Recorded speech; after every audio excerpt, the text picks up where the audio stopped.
If you have your Bibles with you, could you please open with me to Matthew chapter 25, verses 14 through 30. It's Matthew chapter 25, verses 14 through 30. Give me just a second.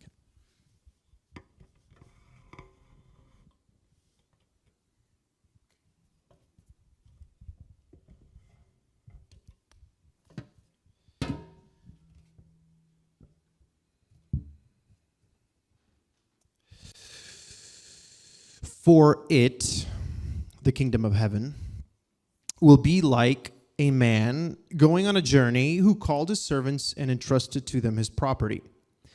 20 gave 5 talents, another 2, another 1, to each according to his ability. Then he went away. He who had received the 5 talents went at once and traded with them, and he made 5 talents more. So also he who had the 2 talents made 2 talents more. But he who had received the 1 talent went and dug in the ground and hid his master's money. Now after a long time, the master of those servants came and settled accounts with them. He who had received the 5 talents came forward, bringing his 5 talents more, saying, Master, you delivered me 5 talents. Here, I have made 5 talents more. His master said to him, Well done, good and faithful servant. You have been faithful over little. I will set you over much. Enter into the joy of your master. And he also who had the 2 talents came forward, saying, Master, you delivered to me 2 talents. Here, I have made 2 talents more. His master said to him, Well done, good and faithful servant. You have been faithful over little. I will set you over much. Enter into the joy of your master. He also, who had received 1 talent, came forward, saying, Master, I knew you to be a hard man, reaping where you did not sow, and gathering where you scattered no seed. So I was afraid, and I went and hid your talent in the ground. Here, have what is yours. But his master answered him, You wicked and slothful servant, you knew that I reap where I have not sown, and gather where I scatter no seed. Then you ought to have invested my money with the bankers, and at my coming I should have received what was my own with interest. So take that talent from him and give it to him who has 10 talents. For to everyone who has will more be given, and he will have an abundance. But for the one who has not, even what he has will be taken away. And cast the worthless servant into the outer darkness. In that place there will be weeping and gnashing of teeth. The text that we just read actually has a few different ways that some people could interpret it. But before we get into it, I would like to take just a moment and introduce the topic that I'm going to be speaking. I'm just going to be very straightforward with all of you. The text that we read, that we just read, it speaks about a kingdom. This is important. It's a kingdom. Because if we are in a kingdom, right, if we just go directly into the text and say that we are, that this text represents us, then we are in a kingdom. And in a kingdom, there is what? A king. We understand that this text is talking about the kingdom of heaven, right? In the beginning, it says it. Jesus says it, or that he's talking in the context of the kingdom of heaven. There's a multiple sets of parables, and he's talking about the kingdom of heaven. And he says, the kingdom of heaven is like, and then he explains and gives us a little story that kind of gives us a glimpse of what in the world the kingdom of heaven is like. So this is important that we understand what a kingdom is and what the kingdom of heaven is. A kingdom has a king. We are talking about the kingdom of heaven, and in that kingdom, the king is whom? Who's the king in the kingdom of heaven? Give him a name. Jesus, the Son of God. Okay. When there is an altar call at a service, when the preacher calls everyone to give up their life to Jesus, this is essentially kind of where he's getting this idea.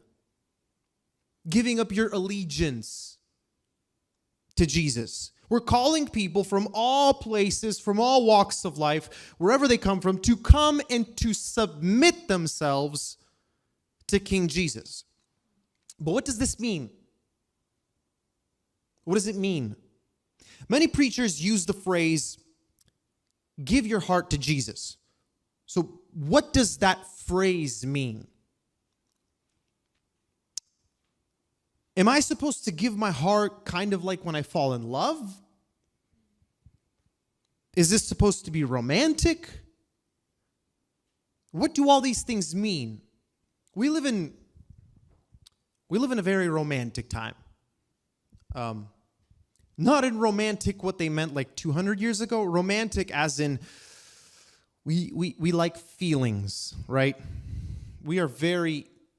We're more emotional people than I'd say people who lived 200 years ago. I mean, we have toilets that flush. That's a great start. You know, we don't worry about dying from cholera. We worry about our hearts being broken. That's the worst thing that we worry about. I mean, yes, there's sicknesses and stuff like that. I'm not taking that away, but we definitely live in a time where, light bulbs didn't exist 150 years ago or 200 years ago. Did you know that? Before light bulbs, there was kerosene. People couldn't see at night. Their days were shorter. They worried about making sure that their cows were outside. People spent a lot more time just making sure that their basic needs are taken care of. Today, we spend a lot more time checking how many likes we have to make sure how many hearts appear in our pictures. Or check how many likes somebody else has because, we have too many confidence problems to post our own picture, so we check how much somebody else has. We are very romantic. We are very feely, touchy people, right? And so that kind of makes itself known in our religion, in our belief, in our relationship with God. A lot of it has to do with our emotions and how we feel. And when you first come to Christ, right, that first coming forward, you step in front of the stage, you have this massive experience, this pouring out, as somebody would call it, right? And you have this powerful emotion, but there's a big problem. Powerful emotions last sometimes for a few minutes, at best for a few days or weeks. And then it tapers off.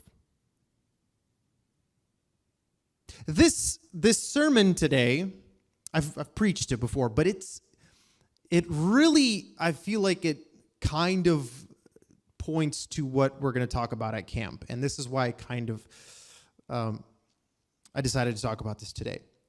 So when people come forward and they give their hearts to Jesus, a lot of people have an emotional experience. But see, I'm convinced that whatever people mean by quote unquote giving their hearts to Jesus, that isn't enough.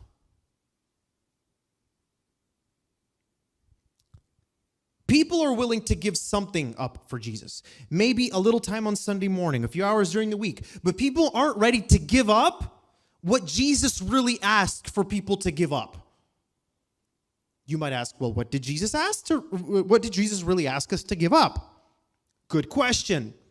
Very good question. That's exactly what I wanted to answer. Wow, you just guessed my thoughts. Luke chapter 14, verses 25 through 28, the first half of verse 28.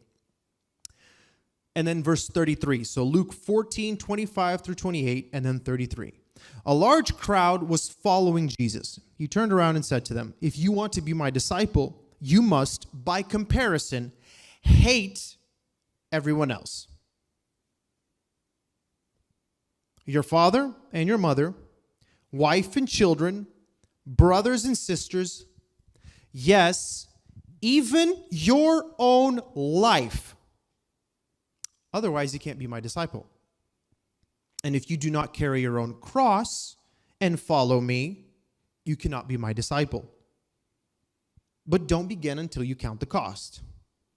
And then verse 33.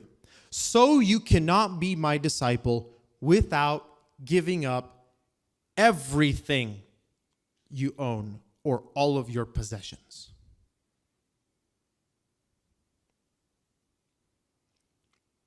Wait, hold on. everything? Everything. Okay, some people would say, no, you see, he meant you have to be willing to give up everything. You have to be willing to give up everything. You know, if he comes asking, you have to give it up. He didn't mean that you need to actually give everything up, though. Okay, but he didn't say that. The words are, so you cannot be my disciple without giving up everything you own. Those are the exact words that Jesus said. In fact, Jesus said, you must hate, by comparison, your father, mother, wife, children, brothers, and sisters. That means the level to which you are willing to sacrifice to God essentially might end up looking like hate toward your parents, your siblings, your children, and your spouse. It might look like hate.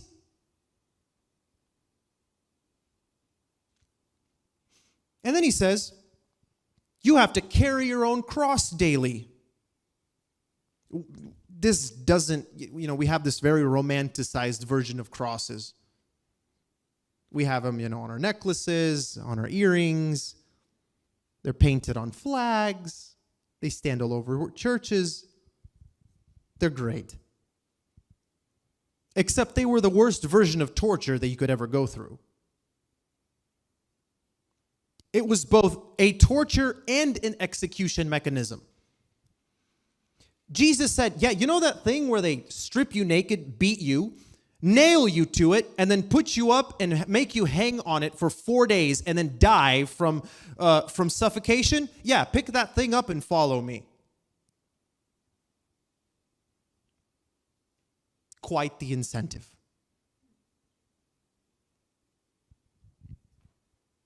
That's very serious.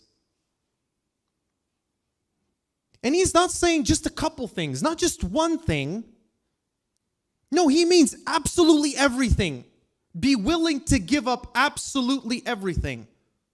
Think about your goals in life. Think about the things that you're searching for, the things that you want in life the most, your greatest desires.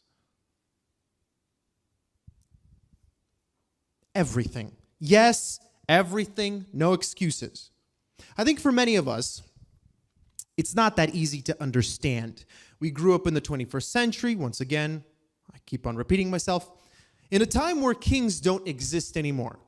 To give you a little bit of background, I want you to just kind of have an idea of what a king is. A king was a unified leader. There was no Congress. There was no Supreme Court. There was no president. The king was all of those things in one person.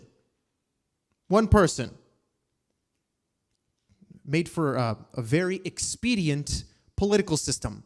I wouldn't say stable, but it was quite fast. The decision was very easy.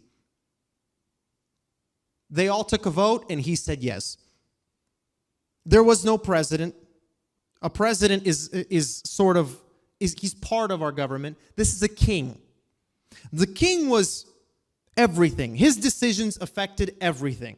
Also, unlike today's government, a king demanded undivided allegiance. If Twitter existed during the time that kings existed, half the people would have been executed. Maybe a couple, and then everyone else would shut their mouths. There was no such thing as freedom of speech. There was a king. And either you supported him or you were 6 feet deep. Even if you had a business or land, everything belonged to the king at the end of the day because he owned everything. The king was always the richest. You know why? Because the money had his face on it. You know, when Jesus said, give me the coin, and he showed them the coin, and he said, whose face is on this? They said, Caesar's. He said, give to Caesar what belongs to Caesar, and to God what belongs to God. if it had his face on it, it belonged to the king. Do you know whose face or whose image, or let's say what, holds God's image? What holds the image of God? Like a coin holds the image of a king. What does? We do. Jesus is our king, not our president, not our judge. He's central. He owns everything, and he's the master of all things. You might say, well, that's not fair. Sorry, he's a greater being than you. He's not human like the rest of us. I mean, yes, he was a human, but that's called humbling himself. He came down to become like us. Because he's God by nature. So he's the king. He's in charge. God the Father gave him the right to be in charge of all things. So question, have you counted the cost of what it means to follow Jesus? Do you know what it means to give up everything in practice? I want to read to you the verses that I skipped in Luke 14. Those verses 28 through 30. But don't begin until you count the cost. For who would begin construction of a building without first calculating the cost to see if there's enough money to finish it? Otherwise, you might complete only the foundation before running out of money, and then everyone would laugh at you. They would say, there's the person who started building and couldn't afford to finish it. There weren't banks that were giving out loans for 2% back in the day. No, you either borrowed money from somebody that you know, or you build what you have from what you have. And then question, who would borrow you money if you started assuming that you could finish it and you didn't finish it because you didn't have enough money? You say, hey, could you borrow me some cash? The guy would say, no, of course not. So it's the same with us. Okay, we call ourselves Christians. We've come in front. We've bowed down. We said, yes, we will follow Jesus. Let's just say we went all the way through. We took baptism, became a member at a church. We got past the first emotional stage. Now what? Did we count the cost? What does it cost to be a Christian now? If you've called yourself a Christian, have you counted the cost? Have you given up everything? Given up. No, not been willing to give up. Have you given up everything? Do you know what giving up everything means? This is what I want to talk about today.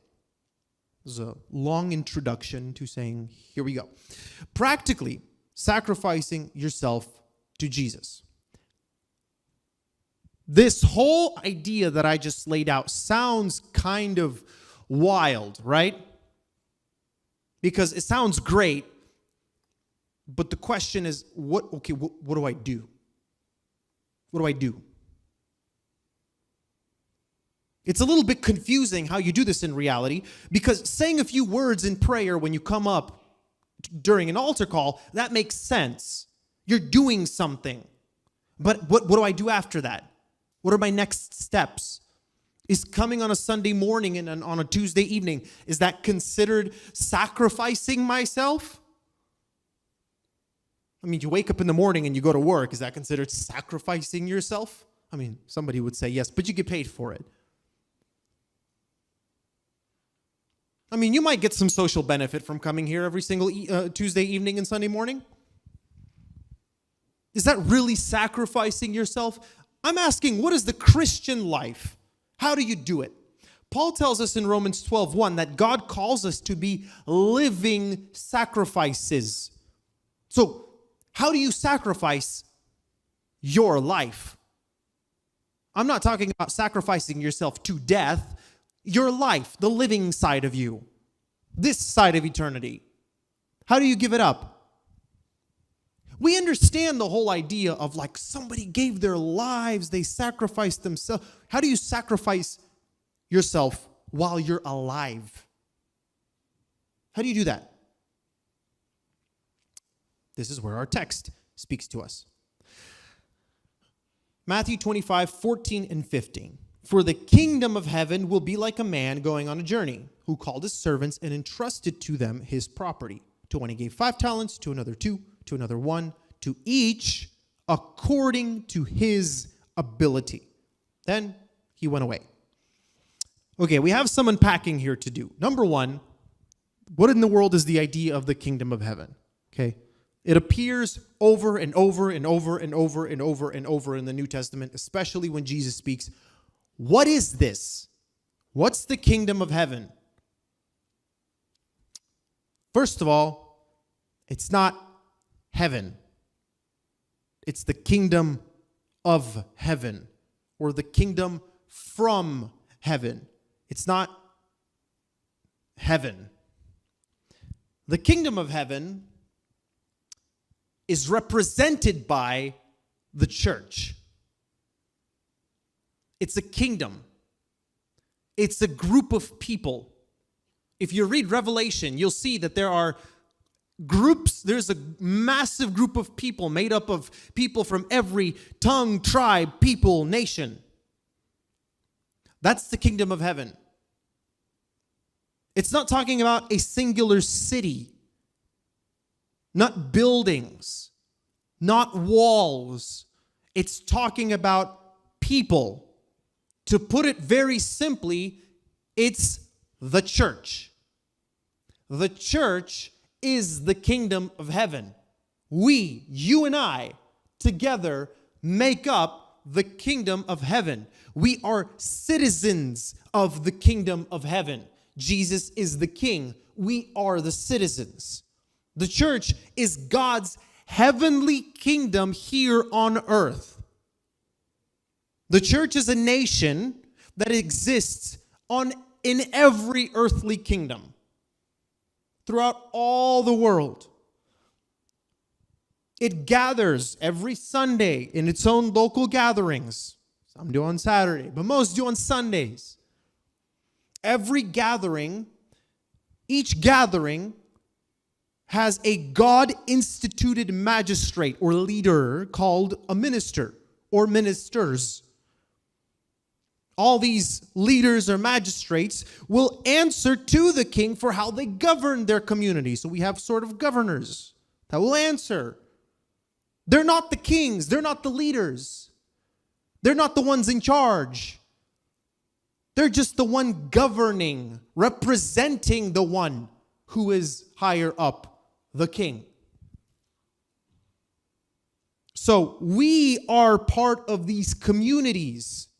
It's difficult to explain. Some people have a different view on how the kingdom of heaven works, as in, will it be expanding and then will it take over all the world? Or will we be persecuted and we will be almost wiped off the earth? Or will we continue to exist until Jesus comes in the same numbers, more or less, be constantly persecuted until the moment Jesus comes and we will never going to take over? I don't know.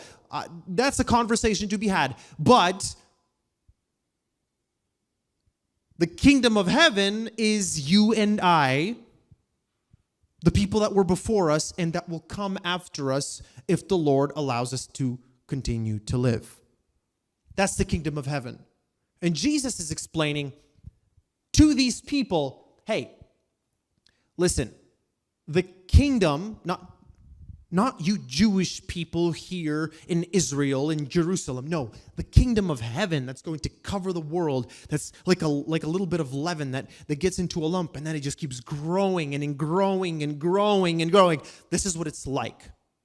And then he starts explaining what happens. So this is a multinational kingdom, and there are individual citizens who are all servants of the king, like you and I. Something, Jesus is saying, something is being given to each of the citizens. The king, Jesus, gives each believer, each member, each citizen He gives them something. Full stop. If you've been in church all your life, your understanding of what I just said is literal talents. You heard 5 talents, 2 talents, and 1 talent. What do you think that is? Skills, abilities. Some people have a talent to play instruments. Some have a talent to... No, wrong talents. Think completely differently right now. We've always interpreted this to mean some sort of gifts, aka abilities, that the citizens are given to like serve one another, but we're wrong. Talent is a word that we mistake to mean something that it did not mean back in the day. A talent was a unit measuring weight. A pound. A pound and a talent. Different things, not equal in weight. But if you think about a pound and you think about a talent, we're talking about the same thing. So, specifically, Jesus is talking about the measurement of gold in talents. Or, think the measurement of gold in pounds. So 1 talent was equivalent to maybe $600,000 today, adjusted for inflation, because the information from here is from maybe a year ago. It's probably like $1 million today. So that's a lot of money. By the way, what is money called in the United Kingdom? What is it called? It's called pounds. Why? Because it would represent gold. That's what it used to do. It doesn't do that anymore. Just like dollars don't represent gold anymore. But that's what talents were. Talents was, okay, this is how much of this. I have a talent of gold. A talent of gold is a lot of money. Let's just say it's $600,000. That can buy you a house. Okay, with that in mind, let's interpret what this might mean. The master, the king, is Jesus. And he goes away, and he's going to come back. But he's leaving. We are the servants to whom he has given different amounts of talents, resources. Here in this parable, it's represented as cash or gold. But we're talking resources. The resources that he provides to us, represented here in, again, quantities of gold, is everything that we have. Everything that we have. Hear that statement once again. Talents represent the resources given to us. In other words, everything that we have. From your breath, to the house you live in, to the car you own. Okay, I'm going to talk about that in just a second. Talents don't represent our salvation because we all have an equal amount of salvation. But we do have different means. Okay? Hear me out again.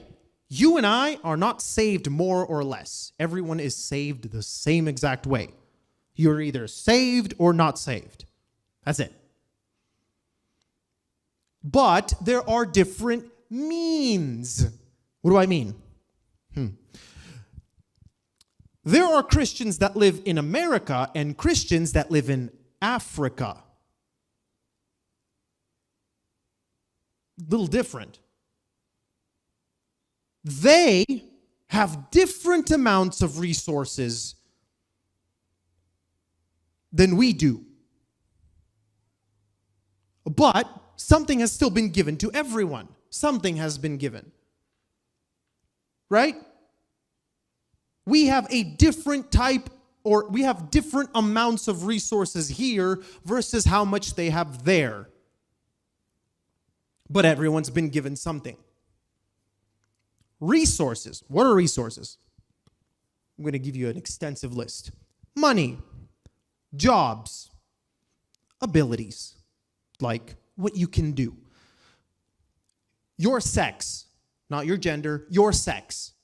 Personality, cultural background. So your personality, let's take a moment, think about that. What sort of person are you? What do you like to do? I'm not talking character. I'm not talking good and bad. Your personality. You're outgoing. You like to talk. You're quiet. You do things at home more. That's given to you from God. That's a resource. Cultural background. Are you white Western European? Are you white Eastern European? Are you black from Africa? Or your parents are from Africa? Or are you Asian? Or are you black from Eastern Europe? Those people exist, believe it or not. Talk about a weird cultural background. That's given by God.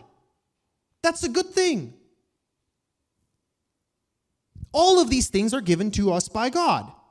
Stuff is given to us by God. Cars, houses, clothes, shoes, socks, so on and so forth. Food. Where you live has been given to you by God. You're like, well, I chose where, you kind of chose where you got to live. I mean, you didn't choose to be born in me, right? Or to live there. And that probably wouldn't be your first choice. In fact, if you were born in the U.S., you didn't choose to be born in the U.S. You came here. Or you were born, your parents came here, or your grandparents came here. You were born here. You didn't get to make the choice. God gave that to you. Hence, the language you speak in and the culture you grew up in. The time you're living in is also a resource. We live in a technological time. It's also a sort of romantic time. We didn't live in any other time period of the past thousands of years. We live now. We've been given also time, which is similar to money. By the way, time is a very socialistic thing. We all have the same amount. Notice? No one has 25 hours and then you have 23. Everyone has 24. The thing that differs is money. Some of us have more and some of us have less. And then we've all been given life. That's the resources we've been given. Notice a few different things. These resources, they do not belong to us. What does this mean? You didn't do anything to get them. What are you talking about? I built a big business. I invested. I made up this thing and it sold. That's great. That's amazing. But the abilities and the brains you have to actually make that thing and sell it is from God. Therefore, it's God's. In fact, the fact that you were born in the right place, in the right time, and that nobody before you made up the thing that you made up and sold it and made the millions that you made is also a gift from God. Therefore, it's not you, although you did some things, but everything was given to you by God. In fact, all of the things that God gave to you resulted in you doing what you did and making a lot of money. Hence, the money you made is still from God. So I'm sorry. Yeah, you're great and stuff, but everything that you possibly have is given to you from God. You own none of it. None of it is ours. The master gives it to his servants so that they would do something with this stuff, the resources. Yes, the master could have put these resources to good use on his own, but he decided to give it to his servants. The purpose of these resources is to invest. Robin Hood, guys. To invest and to receive a return and make more on top. Yes, your religious life includes economics. Your life is now successful. So God gave us resources not for us to just abuse them, but to use them wisely. Okay, think about the phone you have. Sorry, never mind. My phone's down there. Think about the phone you have. I have an iPad, almost the same thing. Think about the complete difference between you and your parents. The resources you have and the resources your parents have. Number one, just the mental resources of being able to use this technology. I'd say a significant percentage of people who are our parents or the generation before them, they're not the greatest with technology.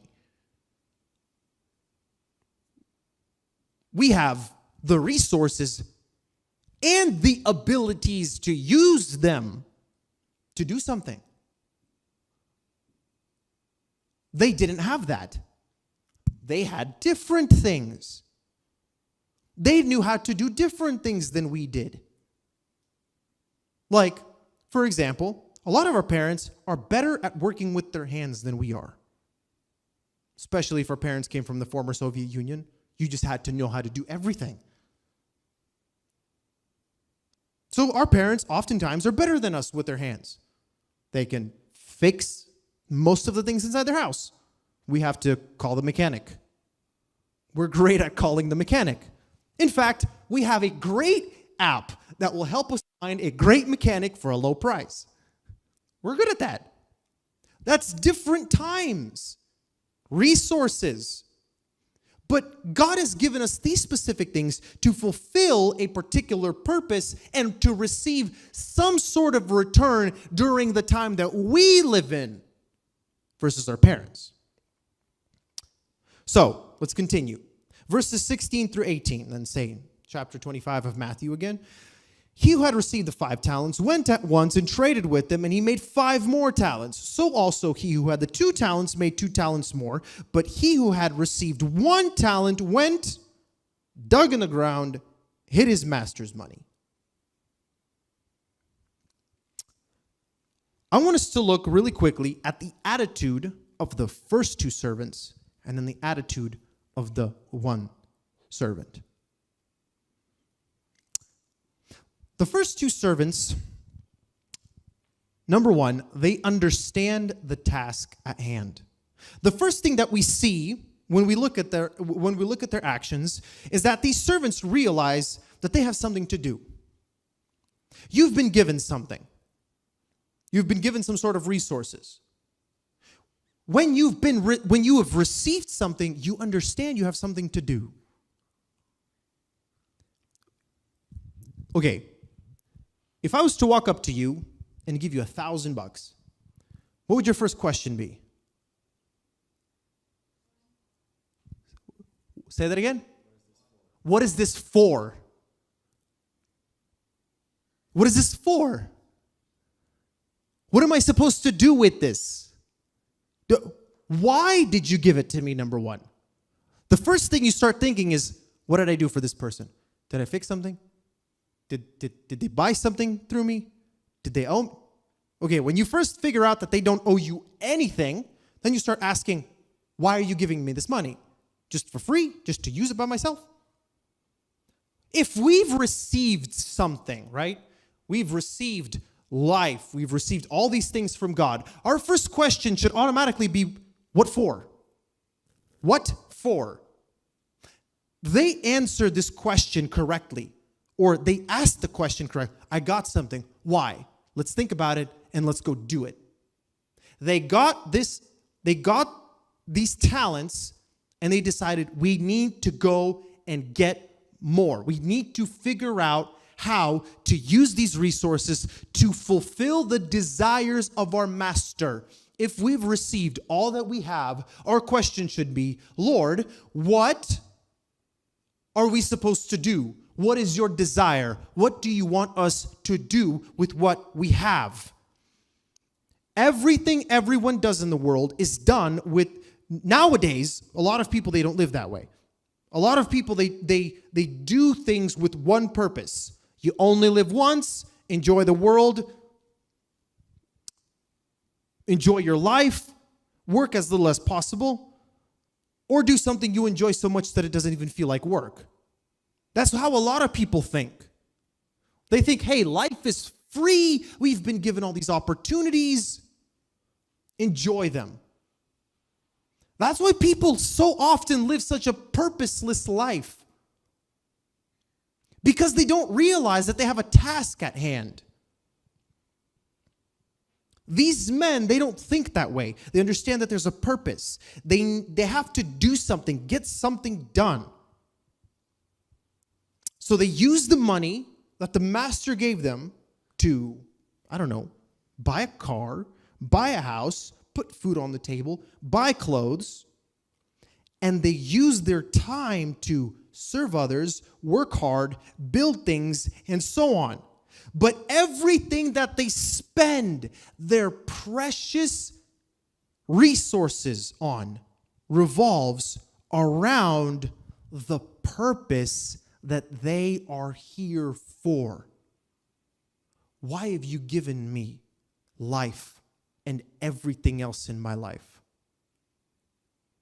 Have you asked that question? Secondly, they understand that these resources aren't their own and they belong to the master. They understand they're servants, they're slaves. They aren't the master. They aren't the rich ones. The money they have, the job they have, the place they live in, and even the time that they have in their lives have all been given by the master to them. None of it belongs to them. Therefore, they can't just spend it however they want. They have sacrificed themselves to their master completely. Everything that they have is his. They don't do things for themselves or for their own happiness. They find their joy and satisfaction in fulfilling the goals and desires of the master. And the third thing they have is they have courage. Courage. They understand that something needs to be done. They understand to whom the resources belong, and they have courage. Using the resources of the master wisely takes courage, because you understand that what you're doing and whose resources you are using. You're doing something that has eternal value, and the resources that you are using are not your own. And you need to be very careful what you invest those resources into. To put this in our context, courage takes faith. It's trusting Jesus that when we use what he gave us, it's going to bear fruit. When we invest what has been given to us back into the kingdom of God, we will see returns on our investment back into the kingdom of God. When we use wisely what has been given to us, we're going to see something return. Sacrifice takes courage. But the one who does it will do God's work and will see success. I want to contrast this with the attitude of the other servant. Look at this. He went and he dug his money in the ground. And then the master comes back. Verse 24. He also, who had received the 1 talent, came forward, saying, Master, I knew you to be a hard man, reaping where you did not sow and gathering where you scattered no seed. So I was afraid, and I went and hid your talent in the ground. Here, have what's yours. But his master had answered him, You wicked and slothful servant. You knew that I reap where I have not sown and gather where I scattered no seed. Then you ought to have invested my money with the bankers. And at my coming, I should have received what was my own with interest. So take the talent from him and give it to him who has 10 talents. For to everyone who has will more be given, and he will have an abundance. But from the one who has not, even what he has will be taken away. And cast the worthless servant into the outer darkness. In that place there will be weeping and gnashing of teeth. Notice something. you can't compare this servant to the prodigal son. The prodigal son was wasteful. He got what his father owed him, was what his father gave to him, and then he just went and just wasted all that money everywhere. This man didn't do that. He goes, he saves the gold. Every penny, not a single one lost, doesn't risk anything. And yet the master is still angry. Why?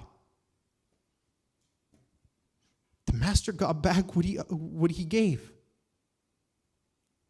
What's the problem? 3 things. Number 1, he fails to take responsibility. Unlike the other 2 servants, this servant abdicates on his responsibility. His master gave him a job. Instead of taking responsibility, though, he went, slacked off for those years while the master was gone. He was lazy and unwilling to step out and do what he was supposed to do. He decided that his interests were more important than the master's interests. And he wastes time while the master is gone to live for himself and to do what he thinks is more important. Secondly, he misallocates God's given resources. He takes the master's money and then he buries it. This is what people back in the day did to save money. If you understand anything about economics, and I think all of us should understand everything about economics right now, if you let money just sit there without making interest on it, it's going to become worthless. Why?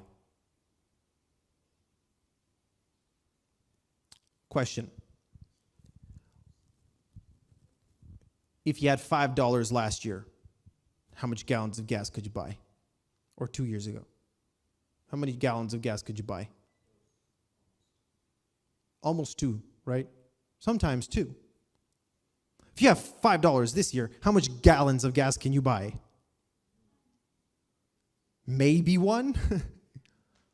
Why? Inflation. It happens. It's rare that deflation happens, but inflation almost always happens. Even with gold, believe it or not, even with gold. Why? If a country is progressing, they get more gold. Or they find more. And guess what? The more gold there is, the less it's worth. So what did he do? He buried it. Made nothing on it. And yeah, I mean, there was a talent of gold last year and it's a talent of gold this year. What's the difference? Except last year it could have bought you something. This year it could buy you half of that. Why didn't you do something with it? You could have, the master goes, you could have at least given it to the bankers and I would have gotten exactly what it was worth back because of interest. You could have at least given it to somebody to borrow and make back money with interest. Nope, you did nothing. You just let it sit there.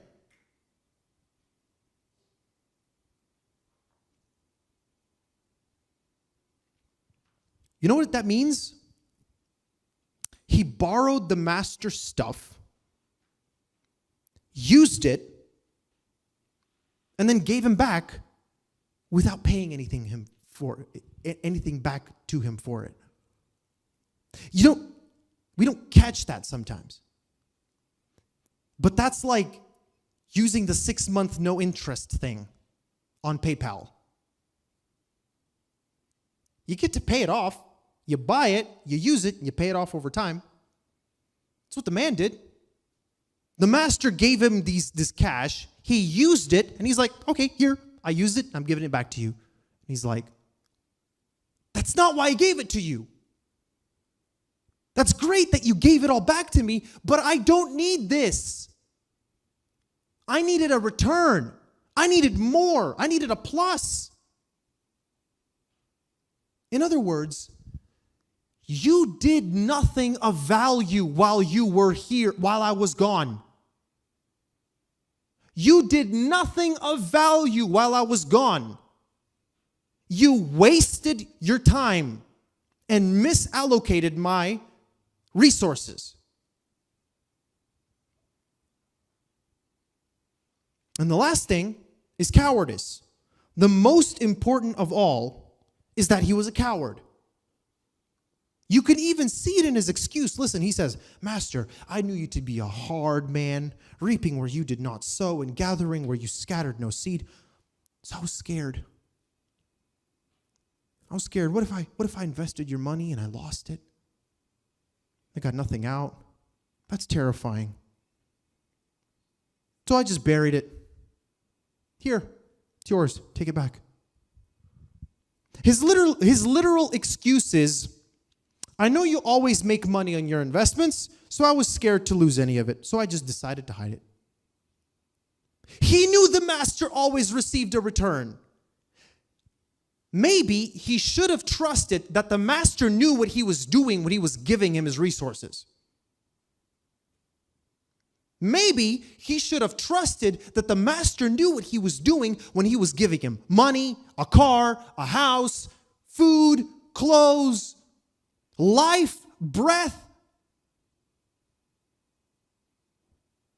He gave him everything.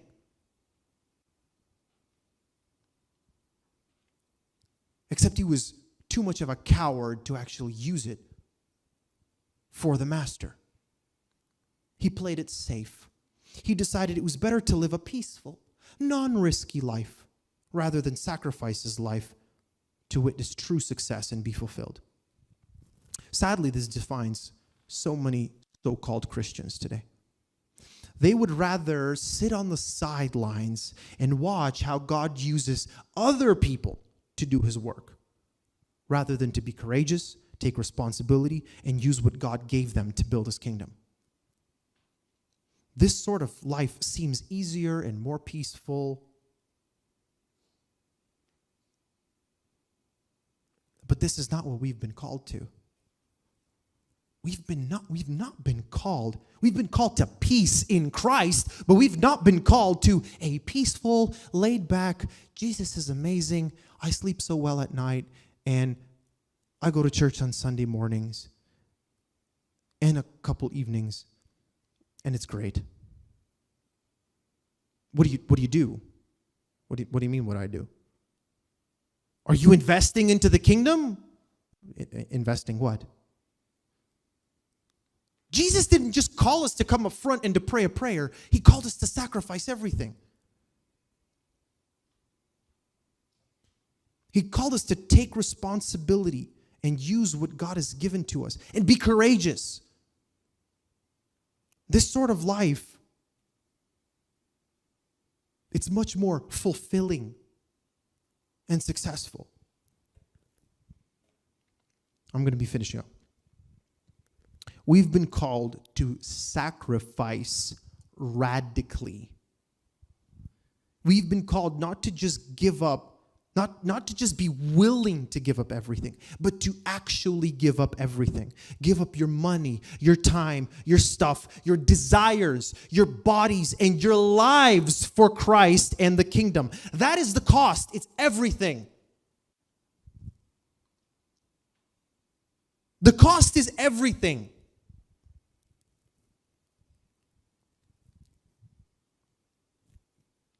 What's the reward?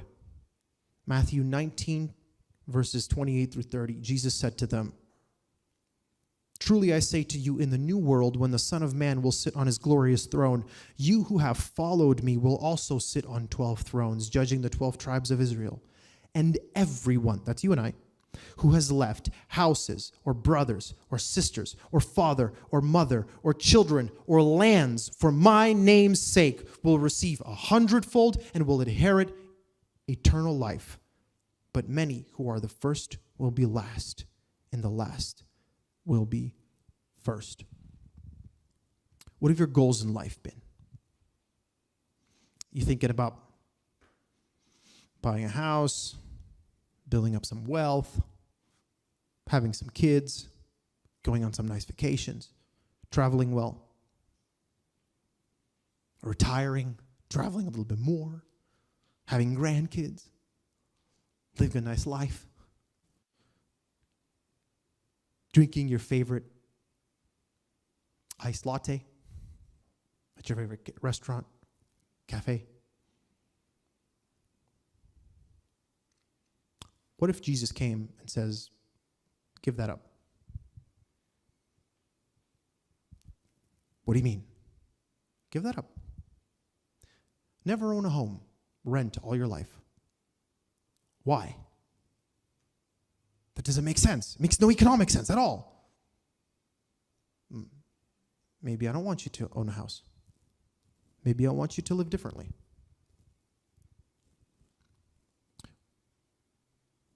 The question is, well, how do I know that God is calling me to do this? Oh, he'll make it clear. Trust me, he'll make it clear. He's made it quite clear in my life a few times. Quite clear. I can't give you like a basic manual to write down. Here's how God speaks to you. I'm sorry, it doesn't work that way. God spoke to through a donkey. He'll find a way. And then through an angel. So when God calls you to do something, are you willing? Are you willing to trust him? Are you willing to take a step? Are you willing to be courageous, to go? Or are you going to start thinking, man, that house would be so nice. A nice car would be so good right now. Buying another laptop would be so amazing right now. Going on a fantastic trip to Italy would be fantastic right now. What if he's calling you to something else? What if he's calling you to something more? Look, I love technology. I love nice architecture. I love traveling. I'm a human. But sometimes God calls you to more. Jesus told his disciples, follow me and I will make you fishers of men. The whole life of Peter, Andrew, James, and John was to catch fish. That's what their dads did. That's probably what their grandpas did. That's what they were planning on doing. They had a fantastic fishing business. Jesus changed their entire life so that their whole life focus would be catching people. They would catch people into the kingdom of Jesus Christ. That became their goal, their responsibility. They gave up everything God gave them. And God gave them homes, families, and careers in service to the kingdom. God used many future disciples in their jobs, in their families, and in their communities to bring people into the kingdom. But to be used by God in that way, they had to sacrifice the purpose of their careers, the purpose of their families, the purpose of their homes. God might not ask you to give up the things that you have completely. But what he might ask is for you to change the reason why you have it, rather than indulging in it and receiving self-satisfaction. Give it up for the kingdom. Let it be used for the kingdom. More likely than not, you're not going to be called to go across the world and to live in Myanmar. Probably not. But the house you might own in the future, are you willing to use that for the kingdom? How about the marriage you're going to be in the future? Is that going to be for the kingdom? How about the kids that you're going to have? Are they going to be for the kingdom? Today, are you willing to give up everything for his kingdom? Are you ready to give everything you have to God so that he can use it, so that people would enter into the kingdom and grow in that kingdom? If you do, trust me, this will be the most satisfying thing that you can do. This would be the most satisfying thing that you can live for. Nothing else in the world is anything close to this. Nothing else is so worth it. Let's stand.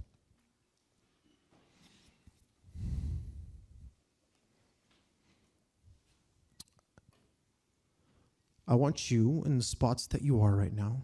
Can you come up and play? To take a moment and think about your life, about the things that you have, about the resources that God has given to you, and ask yourself this question: am I using it for the purposes of God? What is the reason for its existence? Why do I have what I have? Why do I have the life that I have? Why was I born in the family that I was born in? Why was I born in the country that I was born in? Why do I live in the place that I live in now?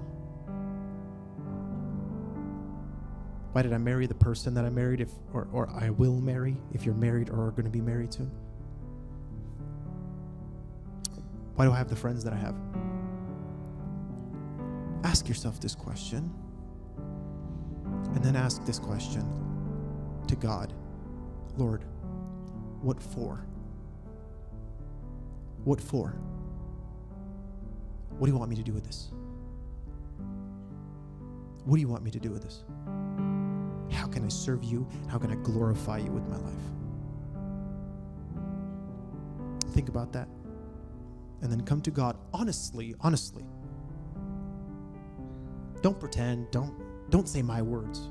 Say your own words. If you didn't understand my message, I'm sorry. Ask God to reveal himself to you and to show you how you can serve him with your life, with all that he's given to you.